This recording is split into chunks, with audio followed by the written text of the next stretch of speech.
Kita percaya Tuhan hadir di tengah kita, amin. Ada kuasa Tuhan, ada kesukaan di tempat ini, ada damai sejahtera karena kita berjumpa dengan Tuhan. Nah, hari ini kebenaran firman Tuhan, saya memberi judul yaitu benar-benar mengalami Tuhan. Mari sama-sama kita buka 1 Timotius 4 ayat yang ke-8. Benar-benar mengalami Tuhan. Saya akan bacakan buat kita semua, baik yang kita di tempat ini, di Beth Eden maupun saudara yang ada di rumah. Ya, kiranya Tuhan yang sama, Allah yang kita sembah yang sama juga hadir di tengah saudara. Haleluya. Demikian firman Tuhan. Latihan badani terbatas gunanya, tetapi ibadah itu berguna dalam segala hal. Karena mengandung janji, baik untuk hidup ini maupun untuk hidup yang akan datang. Saya akan bacakan lagi dengan pelan-pelan saudaraku.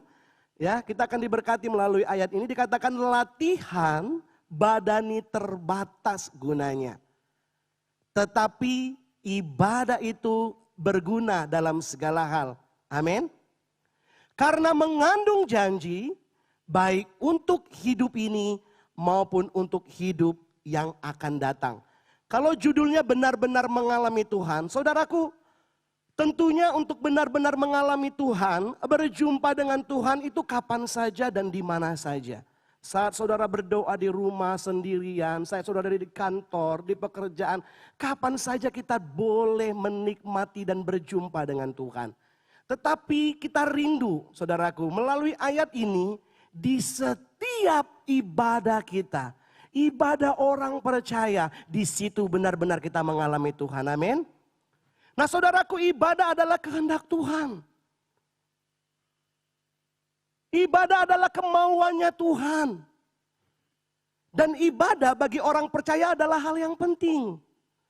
Tetapi saya mau katakan jangan sampai kita kehilangan esensi ibadah itu. Hal yang lebih penting dari ibadah, saudaraku, yang kita lakukan setiap minggunya, jangan sampai kita tidak mengalami sesuatu yang berbeda di setiap ibadah kita. Nah, saudaraku, di dalam kekristenan ada suatu pelayanan, ya. Ibadah dalam kekristenan itu suatu pelayanan, pengabdian seorang hamba kepada tuannya. Di mana, saudaraku, seorang hamba ini melayani tuannya, dan di mana juga di situ mereka ada perjumpaan dengan tuannya, antara tuan dan hamba. Jadi ibadah itu adalah persekutuan, di mana Allah berjumpa dengan umatnya, umatnya berjumpa dengan Tuhan. Saya dan saudara bertemu dengan Tuhan, amin. Itulah ibadah. Makanya ketika bangsa Israel di tanah Mesir, Tuhan bilang, bawa umatku beribadah kepadaku di padang gurun. Tetapi Firaun menghalangi umat Tuhan untuk beribadah kepadanya. Wow, saudaraku, dalam kasih Tuhan, biarlah di dalam persekutuan di mana Allah berjumpa dengan umatnya, umatnya berjumpa dengan Tuhannya. Ketika kita datang, saudaraku, hal yang penting itu menjadi bagian kita, yang berguna itu, yang dijanjikan itu. Ayat pokok yang kita baca tadi, mengandung janji Tuhan menjadi bagian kita. Sehingga apa? Kita benar-benar mengalami setiap ibadah kita. Jangan jadikan ibadah seperti rutinitas. Orang Kristen, yuk kita ke gereja. Kita mandi pakai baju yang terbaik, sepatu yang terbaik. Ya, kita persiapkan semuanya. Datang setiap minggu, minggu depan datang lagi. Itu ibadah, tetapi jangan sampai itu menjadi rutinitas, saudaraku, dalam kasih Tuhan. Itu sebabnya melalui firman Tuhan saat ini, biarlah kita, siapapun kita, dimanapun kita berada, kita mau mempergunakan kesempatan saat ibadah itu, saudaraku. Gunakan kesempatan bertemu dengan Tuhan itu. Benar-benar saya dan saudara menikmati Tuhan hadir di tempat ini, menikmati kuasa dari Tuhan di tengah ibadah kita, dan benar-benar saya dan saudara mengalami pribadi Tuhan. COVID-19, saudaraku, melanda seluruh dunia dan berusaha menghalangi umat Tuhan beribadah kepada Tuhan. Ada orang-orang yang takut untuk datang, ada orang-orang yang terbatas untuk datang. Tetapi kita melihat Tuhan tidak kurang cara untuk membuka jalan supaya umatnya datang. Amin. Ya, maupun saudara yang ada di rumah, saudara berusaha beli kuota, saudara berusaha beli TV yang besar mungkin untuk supaya saudara puas melihat pengkhotbah, melihat pujian penyembahan. Saudaraku, wow, luar biasa. Tidak ada yang dapat menghalangi kita untuk kita beribadah kepada Tuhan. Nah, saudaraku, sebelum kita benar-benar mengalami Tuhan, kita mengerti dulu dasar Tuhan rindu berjumpa dengan kita. Dasar kerinduan Tuhan, mengapa Tuhan begitu rindu berjumpa dengan saya dan saudara? Ya, dasarnya saudaraku, kita ingat perjumpaan Tuhan di Taman Eden. Kita baca ayatnya di situ, Kejadian 3 ayat 8, demikian firman Tuhan. Ketika mereka mendengar bunyi langkah Tuhan Allah yang berjalan-jalan dalam taman itu, pada waktu hari sejuk, bersembunyilah manusia dan istrinya itu terhadap Tuhan Allah di antara pohon-pohonan dalam taman. Kalau kita melihat dari ayat ini saudaraku, sebenarnya ada hubungan yang sudah Tuhan lakukan kepada manusia. Ada perjumpaan yang luar biasa yang sering mereka lakukan antara Tuhan dengan manusia. Ini dasarnya mengapa Tuhan itu kangen sama saya dan saudara. Mengapa Tuhan itu rindu berjumpa dengan saudara. Sebelum manusia jatuh dalam dosa, sebenarnya manusia itu dekat dengan Tuhan. Berkomunikasi dengan Tuhan. Ya, dikatakan di situ berjumpa dengan Allah, berjalan-jalan kaki Allah, saudaraku, melangkah di taman itu pada hari sejuk. Wow. Ya, saudaraku, inilah dasar mengapa Tuhan begitu rindu dengan saya dan saudara. Tuhan tidak mau saudaraku meninggalkan kita. Nah, dasar yang kedua saudaraku, perjumpaan tabernakel. Ketika manusia jatuh dalam dosa, makin rindunya Tuhan saudaraku. Dia terus berusaha bagaimana dia dekat dengan saya. Bagaimana dia dekat dengan saudara. Dia perintahkan Musa. Dia perintahkan Harun melayani dia. Perintahkan Musa membuat kemah, tabernakel. Dan Tuhan bilang, aku akan diam di tengah umatku. Kita baca ayatnya di dalam Keluaran 29 ayat 43. Di situ dikatakan, di sana aku akan bertemu dengan orang Israel. Dan di tempat itu aku akan kuduskan oleh kemuliaanku. Ayat 44. Aku akan menguduskan kemah pertemuan dan mezbah itu. Lalu ada seorang pelayan, Harun dan anak-anaknya akan kukuduskan supaya mereka memegang jabatan iman bagiku. Ayat 45. Aku akan diam di tengah-tengah orang Israel dan aku menjadi Allah mereka. Begitu rindu Tuhan. Ketika manusia jatuh dalam dosa, upanya terpisah dengan Allah. Upanya jauh dari Tuhan. Tetapi Tuhan berusaha bagaimana dia menghampiri saudara. Bagaimana dia dekat dengan kita. Sehingga dia menguduskan kemah suci. Dia menguduskan imam saudaraku. Untuk apa? Aku mau diam di tengah-tengah orang Israel. Dan ini taruh dalam hati kita. Betapa Tuhan rindu untuk berjumpa dengan saudara. Itu sebabnya jangan lewatkan ibadah seperti biasa. Oh haleluya, saudaraku, Tuhan rindu berjumpa dengan saya dan saudara. Selanjutnya saudaraku, perjumpaan saat ini. Yohanes 1 ayat 14 dikatakan begini. Firman itu telah menjadi manusia dan diam di antara kita. Dan kita telah melihat kemuliaannya, yaitu kemuliaan yang diberikan kepadanya sebagai anak tunggal Bapa. Penuh kasih karunia dan kebenaran. Kita dapat berjumpa dia sampai saat ini. Dikatakan firman itu, firman yang tadinya bersama-sama dengan Allah. Firman yang adalah Allah. Dikatakan di ayat 14, firman itu menjadi manusia dan diam di antara kita. Nah, kata diam di antara kita menggunakan kata skeno, artinya berkemah. Dia berkemah saat ini. Dia bertabernakel di tempat ini. Dia bersekina, berhadirat saudaraku di tempat ini. Saudaraku dalam kasih Tuhan, inilah rindunya hati Tuhan. Ya, Dia datang hanya untuk suatu kerinduan di mana hubungan saudara diperbaiki dengan Bapa, di mana Dia boleh datang mendekati kita bukan dari jauh lagi. Bukan dari tempat yang tidak dapat disentuh lagi. Tetapi ketika Yesus datang ke dunia ini, Dia mati di kayu salib, Dia bangkit dan hidup untuk selama-lamanya. Dan Dia ada, Roh Kudusnya diberikan, pribadinya. Dan Dia bertabernakel, berkemah, berdiam saudaraku. Bahkan saat ini. Sesuatu yang luar biasa yang Allah lakukan hanya untuk saya dan saudara.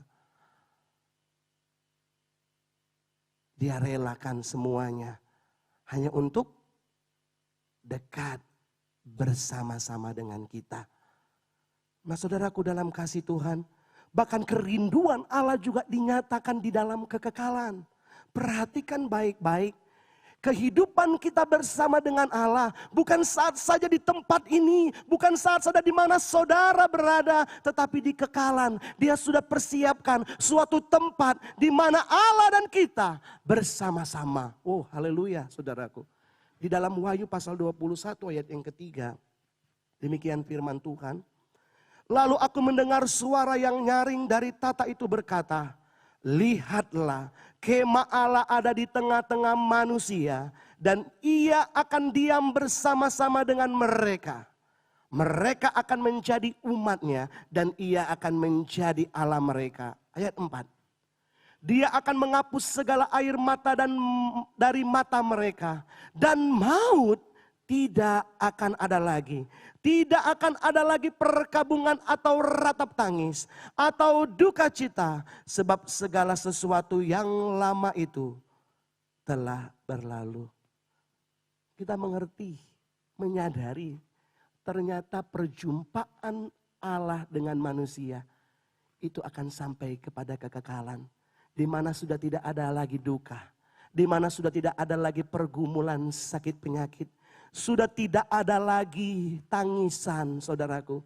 Dan kita diam bersama-sama dengan Tuhan. Pegang ini baik-baik. Kalau saudara berkata aku mau ke gereja, aku rindu. Saya mau katakan Tuhan lebih rindu untuk berjumpa dengan saya dan saudara. Itu sebabnya kita mau saudaraku boleh datang menikmati benar-benar mengalami Tuhan. Nah alasan kerinduan Tuhan saudaraku. Yang pertama kita ini milik Tuhan. Katakan kita milik Tuhan. 1, 2, 3. Kita. Yes. Saya dan saudara milik Tuhan. Dalam Kejadian pasal 1 ayat 26. Berfirmanlah Allah, baiklah kita menjadikan manusia menurut gambar dan rupa kita. Kita dibuat oleh Allah dengan tangannya sendiri. Dia buat kita serupa dengan Dia. Dan kita menjadi milik kepunyaannya. Ketika manusia jatuh dalam dosa, dia tidak mau membiarkan milik kepunyaannya itu binasa. Ketika saya dan saudara jauh dari Allah karena dosa, dia tidak mau membiarkan miliknya itu begitu lama jauh dari Allah. Sehingga apa saudaraku? Sehingga dia saudaraku mempertahankan miliknya ini. Membawa miliknya ini saudaraku dalam kasih Tuhan. Untuk lebih dekat kepada dia. Nah saudaraku, kita beda dengan malaikat saudaraku. Ada beberapa orang-orang sangat mengagumkan malaikat. Seakan-akan malaikat itu lebih daripada kita. Tetapi saya mau katakan kita lebih dari malaikat. Malaikat berbuat dosa. Malaikat memberontak kepada Allah. Malaikat tidak diberi kesempatan untuk bisa berubah, bertobat. Malaikat jatuh tidak dicari Tuhan. Tetapi kita sebagai milik Allah, ketika kita jatuh dalam dosa, bukankah Dia mencari kita? Di dalam Kejadian pasal 3 ayat 9 dikatakan, tetapi Tuhan Allah memanggil manusia itu dan berfirman kepadanya, di manakah engkau? Allah mencari kita karena kita ini bukan siapa-siapa tetapi miliknya Allah. Ini alasan Allah begitu rindu berjumpa dengan kita. Yang kedua, kita ditebus, saudaraku. Ini alasan mengapa Tuhan mau berjumpa dengan kita. Kita ini umat tebusan. Yang tadinya hamba dosa, milik dosa, hidup dalam dosa. Tetapi Tuhan tebus kita bukan dengan harga yang biasa-biasa. Tetapi harga yang mahal, yaitu nyawanya sendiri dan darah yang mahal untuk memperdamaikan saya dan saudara. Kita milik ketebusannya, saudaraku. Dalam 1 Petrus pasal 1 kami bacakan, sebab kamu tahu bahwa kamu telah ditebus dengan cara hidupmu yang sia-sia. Cara hidup yang tidak berkenan.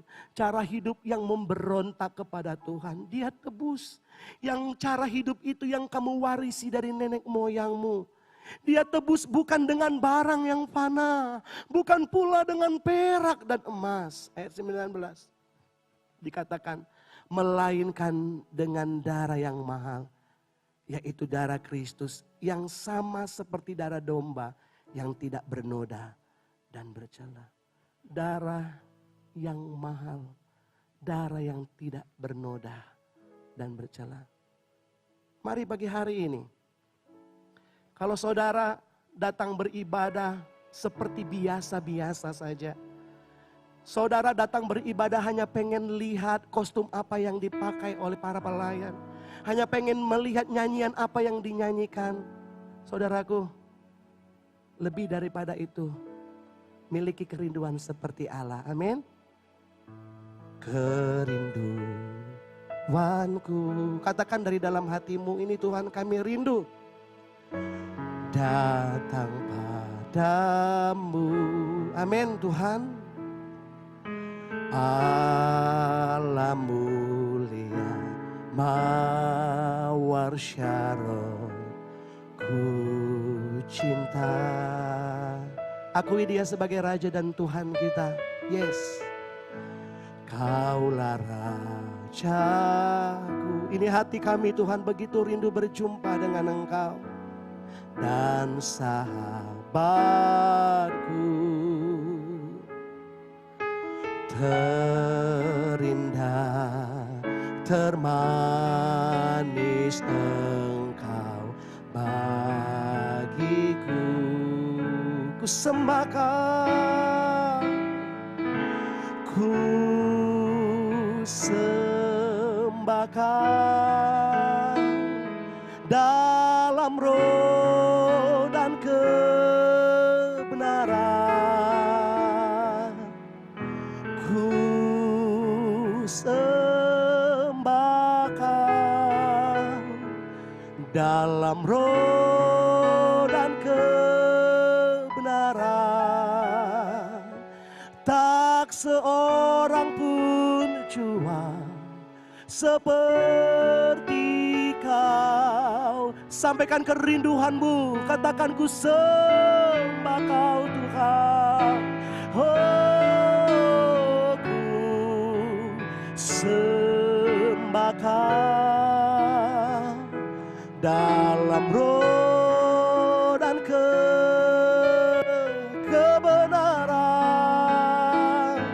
Ku sembah Kau dalam roh dan kebenaran.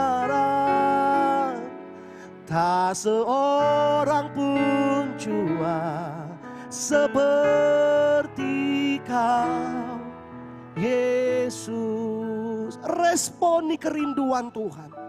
miliki respon datang kepada Tuhan. Kalau Tuhan rindu berjumpa dengan kita. Dari Taman Eden dia buat tabernakel. Bahkan dia datang ke dunia ini. Bahkan di kekekalan nanti kita berjumpa dengan dia. Itu sebabnya setiap saudara datang membuka pintu, datang ke tempat ini. Saudaraku, milikilah kerinduan itu. Ketika saudara rindu untuk datang kepada Tuhan, ada Allah di tempat ini. Dia menaungi saudara, dia aliran kasih-Nya, dia alirkan kuasa-Nya. Dan di situ saudara benar mengalami pribadi Tuhan di dalam ibadah.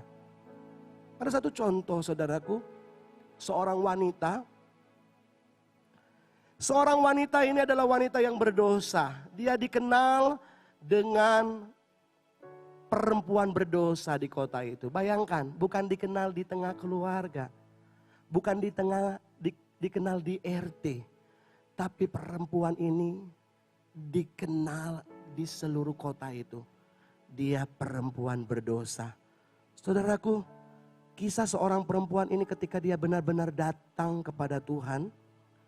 Dia mengalami benar-benar pengalaman bersama dengan Tuhan. Dia dipulihkan, diselamatkan. Mari kita buka dalam Lukas pasal 7 ayat 36 sampai dengan 38. Demikian firman Tuhan. Seorang Farisi mengundang Yesus untuk datang makan di rumahnya. Yesus datang ke rumah orang Farisi itu lalu duduk makan. Di kota itu ada seorang perempuan yang terkenal sebagai seorang berdosa. Ketika perempuan itu mendengar bahwa Yesus sedang makan di rumah orang Farisi itu, datanglah ia membawa sebuah buli-buli pualam berisi minyak. Sambil menangis, ia pergi berdiri di belakang Yesus, dekat kaki Yesus.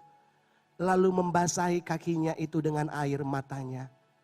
Dan menyekanya dengan rambutnya.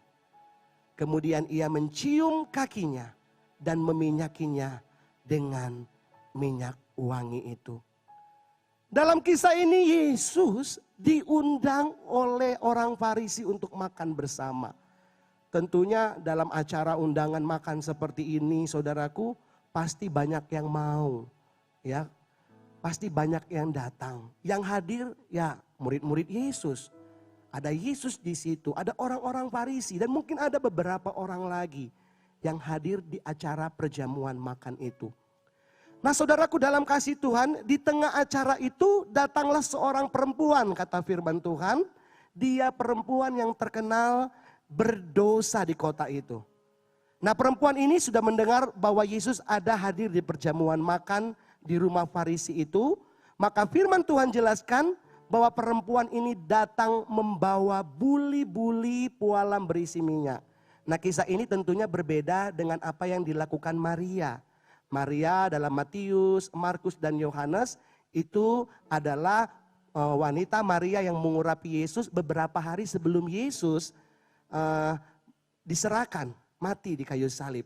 Tetapi perempuan kisah di Lukas ini, saudaraku, perempuan ini berdosa, dia datang saudaraku, dan dia membawa buli-buli pualam berisi minyak. Dikatakan dia menangis, dia membasahi kaki Yesus dengan air mata, dia menyeka dengan rambutnya. Nah saudara, kita akan melihat di sini apa yang dibuat perempuan ini. Sehingga dia benar-benar mengalami pribadi Tuhan. Yang pertama dia datang dengan percaya. Nih, catat baik-baik saudaraku, dia datang dengan percaya. Ayat 37b. Ketika perempuan itu mendengar bahwa Yesus sedang makan di rumah orang Farisi itu, datanglah ia membawa sebuah buli-buli pualam berisi minyak wangi. Saudaraku, perempuan ini datang. Ya, ketika kita mau datang kepada Tuhan dalam ibadah kita, datanglah dengan percaya. Datanglah dengan iman. Datanglah dengan kesungguhan, saudaraku. Sehingga seperti ayat pertama kita baca, yang berguna ibadah itu. Yang dijanjikan itu baik sekarang dan kemudian itu kita nikmati. Penting sekali setiap umat Tuhan datang dengan penuh iman. Dengan penuh percaya. Bukan datang ingin mempelajari tentang Tuhan. Karena Tuhan itu bukan untuk dipelajari. Dia pribadi, saudaraku. Dia pribadi untuk disenangi. Dia pribadi untuk mau didekati. Dia pribadi yang menyukakan, saudaraku. Itu sebabnya datang dengan penuh percaya. Dikatakan perempuan ini percaya ketika dia datang membawa sesuatu kepada Tuhan. Maka perempuan ini percaya juga bahwa ia akan menerima apa yang dijanjikan itu. Perhatikan saudaraku, ya tadi benar tadi slide tadi. Mengapa perempuan ini dikatakan datang dengan percaya? Karena imannya yang membawa dia menikmati akan janji keselamatan itu. Pada waktu itu Yesus belum mati di kayu salib. Tetapi keselamatan, pengampunan dosa itu perempuan ini boleh nikmati. Oleh karena apa? Dia datang dengan penuh percaya. Dia terima janji itu. Kita akan perhatikan di 37b dikata, datanglah ia membawa. Ini seakan-akan pengertiannya seperti biasa. Tapi ketika saya melihat bahasa aslinya saudaraku, datanglah ia membawa sebuah buli-buli. Datang membawa ini dalam bahasa Yunani menggunakan kata komiso. Artinya dia memperoleh, dia menerima kembali dan mendapatkan kembali. Ketika kita lihat dia membawa, tetapi dalam pengertian dia penuh percaya ketika dia datang kepada Tuhan, dia akan menerima sesuatu. Ketika dia datang kepada Tuhan, dia akan memperoleh sesuatu. Jadi saudaraku dalam kasih Kristus, komiso yaitu kedatangan dengan penuh iman percaya bahwa ia akan menerima berkat yang dijanjikan. Dan berkat itu mengembalikan keadaannya. Keadaan yang berdosa. Keadaan yang hancur, keadaan yang rusak, yang mungkin bagi manusia mempermalukan saudaraku. Yang mungkin bagi manusia tidak dapat dipulihkan. Tetapi ketika dia datang dengan iman percaya, membawa buli-buli berisi minyak itu. Dia percaya dia akan menerima janji keselamatan itu. Kita mau belajar dari perempuan ini saudaraku. Iman percaya perempuan ini menembus waktu. Sehingga dia menikmati namanya keselamatan. Dia menikmati namanya lawatan. Dia menikmati namanya perjumpaan yang memulihkan dia. Menyembuhkan. Dan itu juga yang akan kita terima. Kalau kita datang dengan iman percaya. Bahwa kita akan menerima lawatan Tuhan. Menerima janji yang Tuhan berikan dalam hidup kita. Apapun yang menjadi pergumulan saudara hari-hari ini, saudara doakan itu, saudara harapkan itu. Tetapi saudaraku, ketika saudara datang dengan penuh percaya, saudara akan menerima janji Tuhan. Janji pertolongan itu. Next selanjutnya dikatakan saudaraku, Ibrani 11 ayat 1, iman adalah dasar dari segala sesuatu yang kita harapkan. Dan bukti dari segala sesuatu yang tidak kita lihat. Dan ini dipraktekkan oleh seorang perempuan berdosa. Dia melangkah dengan iman. Dia berharap saudaraku bahwa Tuhan akan menyatakan janjinya dalam kehidupannya. Bahkan Ibrani 11 ayat 6, tetapi tanpa iman tidak mungkin orang berkenan kepada Allah. Sebab barang siapa berpaling kepada Allah, ia harus percaya bahwa Allah ada dan bahwa Allah memberi upah kepada orang-orang yang sungguh-sungguh mencari Dia. Upahnya apa? Janji itu diberikan. Bahkan di dalam ayat selanjutnya, next.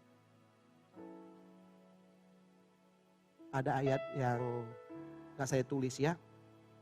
Di situ dia katakan, imanmu menyelamatkan engkau. Imanmu memulihkan engkau. Imanmu memberkati engkau. Saudaraku, mari datang. Bahwa tidak ada yang mustahil bagi Tuhan. Beribadalah kepada Tuhan dengan percaya. Seperti perempuan ini. Jangan menjadi seperti orang banyak Yang datang hanya datang. Dikatakan ada orang Farisi di situ, ada murid-murid di situ, tetapi perempuan ini datang dengan percaya. Dan dia hanya satu-satunya yang menerima lawatan Tuhan. Haleluya. Ada satu pujian yang mengatakan, aku percaya Tuhanku ajaib. Haleluya. Terima kasih Tuhan. Tiada yang seperti Engkau. Angkat pujian ini saudaraku dengan sungguh-sungguh. Haleluya.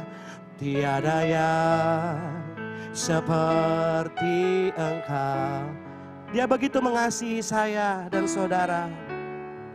Mengasihiku. Amin Tuhan. Haleluya.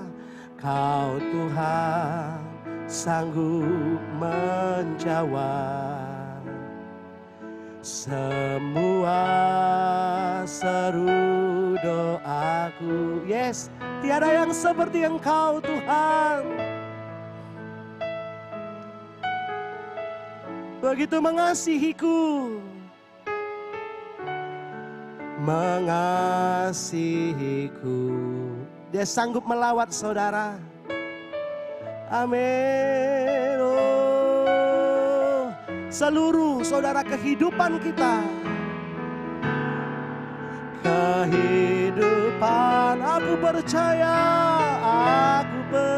Datang dengan percaya saudara. Datang dengan sungguh-sungguh saudara. Dengan iman kita. Yes, amin Tuhan. Memulihkanku. Aku percaya. Dahsyat kau turun tangan. Aku percaya. Mari angkat tangan saudara. Aku percaya. Aku percaya. Yes, amin. Kau turun tangan. Dia pulihkan. Aku percaya. Tuhanku dahsyat. Kau turun tangan. Memberkatiku. Haleluya. Ketika datang dengan iman percaya, dia turun tangan memberkati kita. Amin. Ketika kita datang dengan penuh percaya seperti perempuan ini, dia datang memulihkan keadaan kita. Dia datang menyembuhkan kita. Yang datang dengan penuh kelemahan iman, Tuhan kuatkan iman saudara. Yang datang dengan penuh air mata, Tuhan beri sukacita buat saudara. Yang datang dengan penuh kegelisahan seperti perempuan ini. Orang yang berdosa hidupnya penuh dengan kegelisahan. Tetapi ketika dia datang dengan iman percaya, aku percaya Tuhanku dahsyat. Aku percaya Tuhanku ajaib. Dia turun tangan memulihkan. Maukah saudara seperti perempuan ini mau dipulihkan? Amin. Yes. Maukah saudara diberkati? Ya Tuhan, aku mau diberkati. Ya Tuhan, aku mau dimerdekakan seperti perempuan ini. Itu sebabnya jangan lewatkan setiap ibadah saudaraku. Jangan lewatkan setiap ibadah seperti saudara datang biasa-biasa saja. Allah ada di sini, dia hadir di sini. Jangan cuekin Allah dengan kita bermain HP. Jangan cuekin Allah dengan kita asik dengan apa yang kita lakukan. Tetapi dia hadir, berhadapanlah dengan Tuhan. Tuhan, aku percaya Engkau sanggup menolong aku. Saya percaya ketika saudara pulang dari tempat ini, saudara datang dan pulang dengan yang luar biasa lagi. Karena janji itu menjadi bagian saya dan saudara. Apa akhir-akhir ini yang saudara imani dalam hidup saudara? Datanglah kepada Tuhan, maka saudara benar-benar mengalami Tuhan.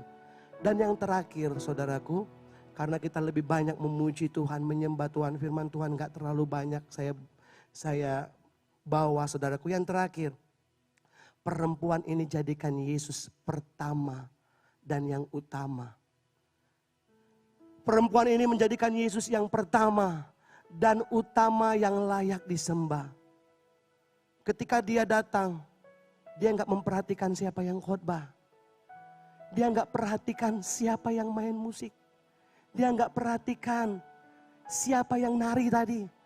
Dia nggak perhatikan si A pakai baju apa, si B pakai baju apa. Tetapi dari awal ibadah, dari awal dia datang dengan percaya, dia mengutamakan Yesus. Dia katakan Yesus yang pertama untuk layak disembah.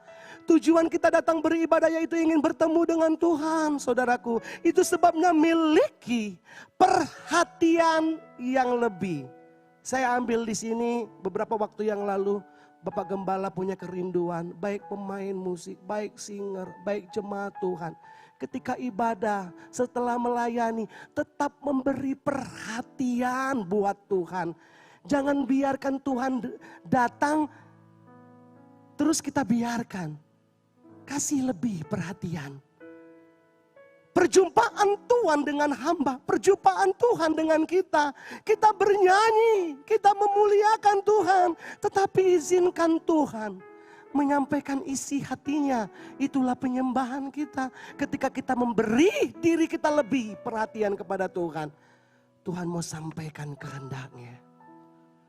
Tuhan mau sampaikan isi hatinya kepada saya dan saudara. Apa yang akan kita lakukan ke depan kalau nggak ada firman?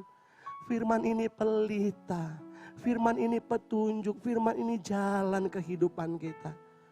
Itu sebabnya ketika kita datang ibadah kepada Tuhan, beri perhatian kepada Tuhan. Tuhan tidak mau saudaraku dinomor duakan. Yang pertama Tuhan, yang utama Tuhan. Jadi datang dari awal sampai akhir, Tuhan Yesus saja yang disembah. Amin. Haleluya. Tuhan Yesus yang disembah, saudaraku. Sebagai pelayan Tuhan ketika menjadikan Yesus yang pertama dan utama dalam ibadah ini, maka pelayan Tuhan tidak akan berhenti untuk memberi perhatian yang lebih. Walaupun sudah selesai bernyanyi, walaupun sudah selesai bermain musik. Ya, karena di dalam perjumpaan kita, Tuhan rindu memberikan kuasanya buat diri kita. Begitu juga dengan jemaat Tuhan. Bukan berarti Tuhan gak care, tidak peduli buat masalah saudara dan saya. Wah, kalau dibilang soal masalah, soal apa yang saudara hadapi, dia lebih peduli daripada yang peduli. Dia lebih mengerti daripada orang yang mengerti di sekeliling saudara. Tetapi ketika kita datang sama Tuhan, bukan fokus kepada masalah kita. Amin. Bukan fokus kepada apa yang di rumah. Bukan fokus kepada apa yang saudara khawatirkan dan takutkan. Tetapi fokuslah kepada Tuhan sebagai penyembahan kita kepada Tuhan. Nah saudaraku dalam kasih Kristus, jangan sampai kita seperti orang banyak tadi. Ya saudaraku, tidak menerima berkat, dilewati Tuhan, tetapi tidak dilawat Tuhan. Haleluya. Tetapi kita menjadi pribadi yang mau akan dilawat oleh Tuhan. Nah saudaraku, dikatakan di situ, perempuan ini melakukan apa di ayat 38? Dikatakan seperti ini. Dia jadikan Yesus yang utama dan pertama untuk pusat penyembahannya. Dikatakan 38, sambil menangis ia pergi berdiri di belakang Yesus dan dekat kaki Yesus, lalu membasahi kakinya itu dengan air matanya dan menyekanya dengan rambutnya. Kemudian ia mencium kakinya. Perhatikan dari ayat ini saya melihat ada penyembahan yang dilakukan perempuan ini. Dari ayat ini saya melihat dia begitu memperhatikan Yesus. Dari ayat ini dia buka hati untuk Yesus berbicara, untuk Yesus memberikan berkatnya, untuk Yesus memulihkan keadaannya. Perhatikan langkah perempuan ini lakukan kepada Yesus. Yang pertama, dia datang. Tadi kita sudah bahas dengan percaya. Dia datang lalu dia menangis. Menangis karena apa? Dia mengingat bahwa dia sudah diselamatkan. Dia menangis karena apa? Dia udah buang dosa kita. Dia udah hapus kejahatan dan pelanggaran kita. Bahkan dia menangis dan dia tidak ingat lagi apa yang wanita ini perbuat. Sekalipun kota itu mengingat kesalahan perempuan ini, tetapi Yesus sudah tidak mengingat. Saudaraku, dia hadir dari belakang. Ada kerendahan hati, seharusnya aku tidak layak untuk datang kepada Yesus. Tetapi dia hadir dari belakang dan mulai mendekati kaki Yesus dengan menyentuh kakinya. Apalagi yang dilakukan perempuan ini, saudaraku. Next, dikatakan di situ dia mulai membasahi kaki Yesus dengan air matanya.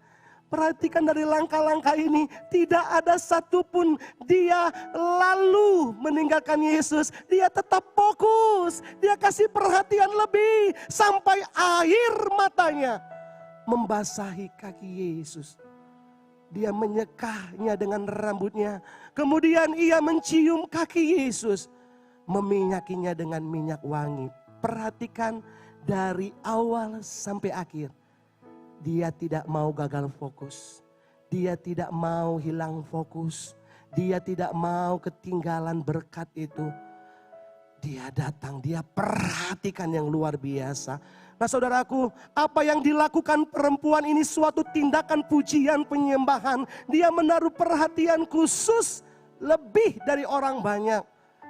Saya tidak membahas apa itu pujian penyembahan, angkat tangan, bertepuk tangan yang pernah kami bahas waktu yang lalu, bersuara dan sebagainya. Tetapi kalau kita lihat di sini, saudaraku, ada penyembahan. Nah, dalam terjemahan baru, sering sekali kata penyembahan itu dipakai kata dengan proskuneo, saudaraku. Yaitu mencium. Mencium tidak mungkin itu dari jauh, tidak mungkin. Tetapi mencium itu lebih dekat. Lebih dekat. Bahkan perempuan ini melakukan tindakan penyembahannya berulang-ulang. Di situ menggunakan kata pileo. Kata pileo ini mencium berulang-ulang. Tidak pernah berhenti. Itulah fokus menjadikan Yesus utama. Menjadikan Yesus yang pertama dan utama. Dia terus mencium kaki Yesus. Wow. Bahkan arti penyembahan yang kedua, seperti anjing yang menjilat tuannya dan memberi penghormatan. Saya pernah lihat anjing, saudaraku, ketika tuannya datang, wah dia putari tuan dari belakang sampai ke kakinya dia jilati. Bila perlu tangannya dia jilati. Saya tidak bilang perempuan ini anjing, saudaraku. Tetapi kita melihat cara dia menjadikan Yesus yang utama. Itulah bentuk penyembahannya. Dia datangi Yesus dari belakang. Dia pegang kaki Yesus. Dia mencium kaki Yesus. Dia menyekahkannya dengan rambutnya. Dan dia memberi minyak. Jangan abaikan ibadah, setiap ibadah. Berikan hati kita perhatian yang lebih buat Tuhan.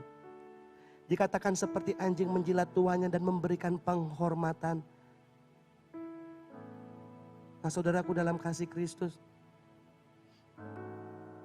bagaimana dengan kita ketika kita datang kepada Tuhan? Ketika kita datang kepada Tuhan, mari seperti perempuan ini.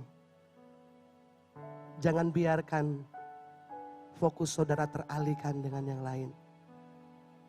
Persiapkan diri saudara, supaya saudara benar-benar mengalami Tuhan dalam hidup saudara. Saudara datang dan pulang itu berbeda. Datang yang tadinya dengan banyak beban, pulang beban tetap ada? Tetap ada. Tetapi ada kekuatan baru yang Tuhan berikan. Dan ketika perempuan ini datang kepada Tuhan, dia berikan penghormatan kepada Tuhan, menyembah kepada Tuhan. Maka Tuhan katakan di ayat yang ke-50, pergilah dengan selamat. Pergilah dengan damai sejahtera. Pergilah dengan tenang, dengan kebahagiaan. Udah tidak ada lagi ketakutan. Udah tidak ada lagi belenggu. Udah tidak ada lagi dosa, saudaraku. Karena apa? Karena dia datang dengan penuh percaya. Dia datang memberi perhatian lebih. Sebab hanya Yesus yang utama, yang pertama, yang layak disembah. Haleluya.